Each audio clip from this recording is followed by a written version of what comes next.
They are this fragile?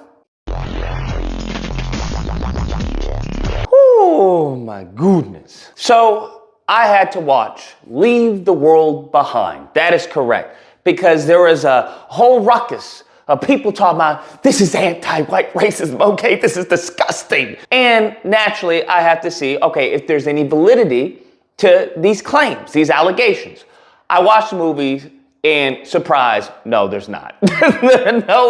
No, there's not. Let me just say, the movie is very much fodder for conspiracy nut jobs, especially since it was produced by the Obamas, excuse me. So obviously there's a whole bunch of people who are reading what's going on the screen. They're probably pausing, reading the numbers. Oh, could this be the next job of work? But what the true message is actual message, I would argue, to black people. I'm going to talk about that later in the video, but for right now, we have to get into the wicked and evil nature that is these demons. Because with this anti-white racism, and mind you, anti-white racism is as real as the Easter Bunny, okay? As a matter of fact, I would argue the Easter Bunny is more real than anti-white racism. What everyone is crying about is this one scene.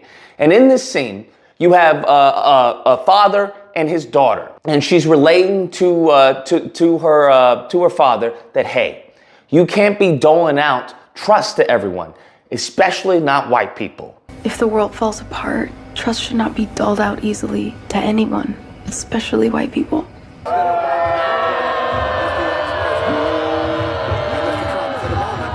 That is it. I kid you not. I kid you not. This is what they are screaming and reading about. This is what they are trying to claim victimhood over. Oh my God, it's always okay to attack white people, but this is never okay if we attack anyone else. Netflix is gonna Netflix. You know you can't have a Netflix original if you don't have some sort of lesson about racism in there, right? And this racist line is included. Imagine if the roles were reversed. They have a memorial to George Floyd. Oh my gosh! George Floyd Memorial Live! Wait, Look at that. They got a Derek Chauvin George Floyd Memorial. Dude, that's insane. Lesson about racism in there, right? Now, besides the fact that it's a very woke movie and it includes a lot of racism, which we will go over here shortly.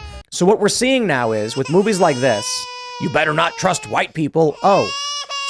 Crime, bro. Just straight violin playing, weenie crime. Just victimhood. And I want you to understand the psychotic break in reality you have to label yourself as a victim in this country. This is tantamount to like the Nazis saying, hey, we're the real victims to the Jews. Now, let's add some context, because this is how this propaganda gets out, especially on, neo-Nazis, Elon Musk's Twitter. What the context is that without spoiling the movie, there has been a blackout, okay?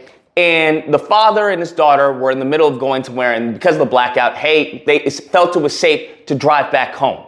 Now, what they have done is Airbnb'd their house. It's a nice house, okay? It's a really nice house. So, in the middle of the night, they come, knock back, like, hey, I'm sorry, but, I was wondering if we could stay for the night. Yet, really cordial. Do you understand? Crazy cordial. More cordial than what I would have been. All right? And I'm pretty good. I know my way how to code switch and everything. But he is going above and beyond, given that this is his house. This is their house. And they're acting like, hey, can I go get a drink? Hey, can I get some coffee? This is how they're behaving. Now, mind you, the woman, the white family, is played by Julia Roberts. And Julia Roberts, she's one of those Karens, okay? She's one of those demons. And she's just like, what? I'm like, what? No? What? To the point where she doesn't even want them to stay there. They know that there's a blackout because their TV isn't working. None of the phone lines are working. She was contemplating not kicking them out of their own house, mind you.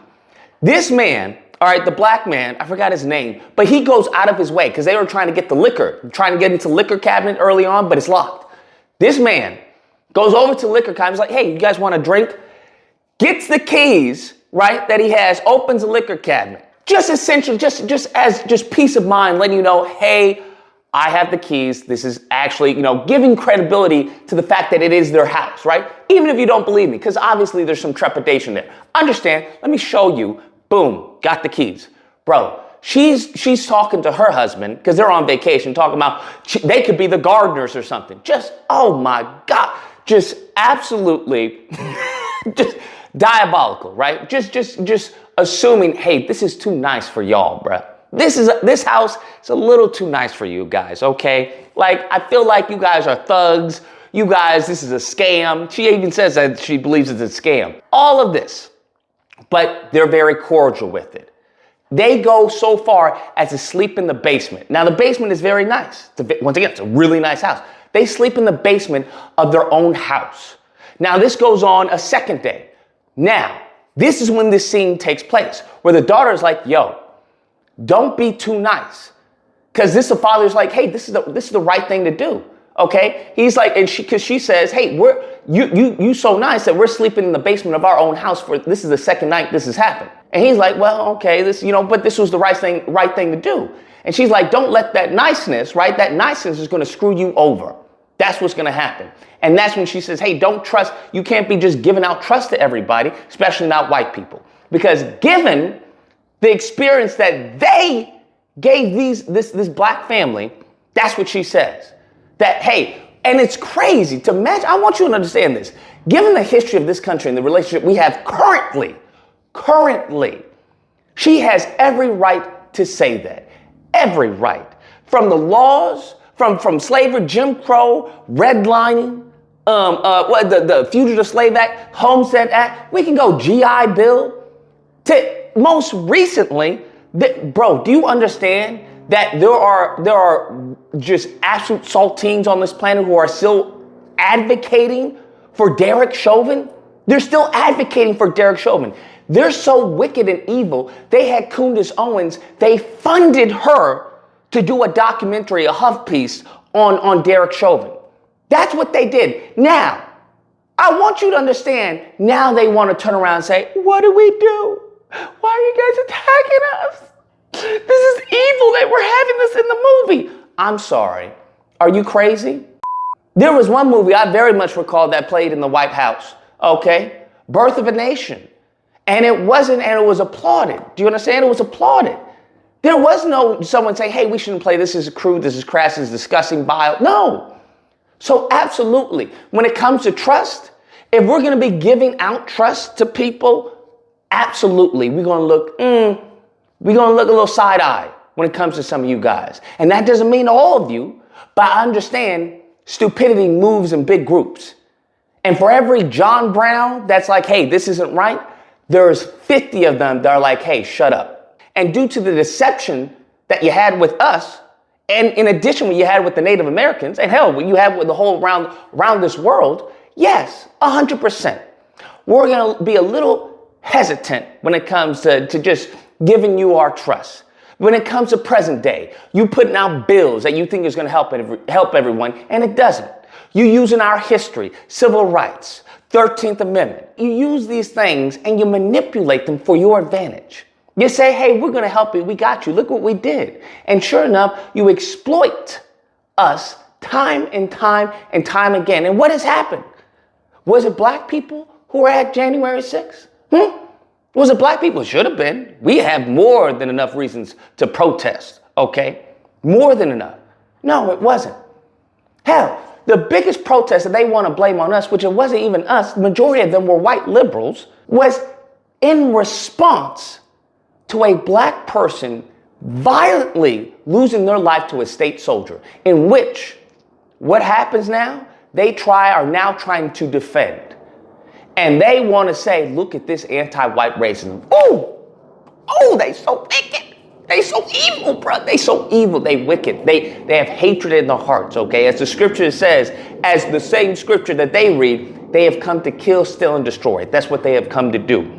So all this fragility over this one scene, you can miss me with this nonsense.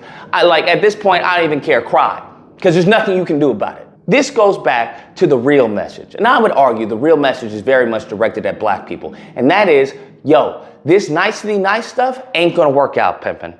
It's not going to work out. And there's a point in the movie that I would say It exemplifies this to magnificent, okay? To crazy degrees. And there's a point, not to spoil anything, but his son, the White family son, gets sick and they're looking for medicine. Unfortunately, the roads are all backed up, right? So the hospitals are backed up. So they go to the neighbor. Neighbor is a white guy. Now, the reason why they even know the neighbor, right, is because the black guy, Marshall, I forgot his name, Marshall Ali, the neighbor, the white neighbor, was the contractor. And he's been on several projects with the black neighbor, Ali. And so he's like, don't worry, I know him. I've known him for a minute. He's usually prepared, yada, yada, yada. He goes over there and he's like, yo, we need medicine for his kid. He's like, yo, I can't help you. He comes out with a shotgun, I can't help you. And what happens, it gets to a point because Ali has a gun too. So now there's a standoff. He's like, yo, you need medicine. He's like, I can't help you. I can't help you. And the rando white guy who's played by, I forgot his name, but he steps in the middle of them and he talks to the white guy. Now this guy, the neighbor, Ali's neighbor, he doesn't know this dude from a hole in the wall. Doesn't know him from a hole in the wall. But he manages to get some compassion from him. Says, hey, I'm just trying to help my son. Please, I beg of you, I need help. This then leads the neighbor, who's played by Kevin Bacon, to lower the gun and help him. Now, I want you to think about that. Just think about that. Just face value, right? Black guy who you've done business with your entire life. He's your neighbor. You know him. You know him by his first name. This random white guy, you had more in common with this random white dude than you had with the black neighbor you know your entire time being there. Done business with them. Probably had family dinners, everything. There was more in common with that white dude that he lowered his gun and it did a little barter with him to give him medicine than he had with the black man.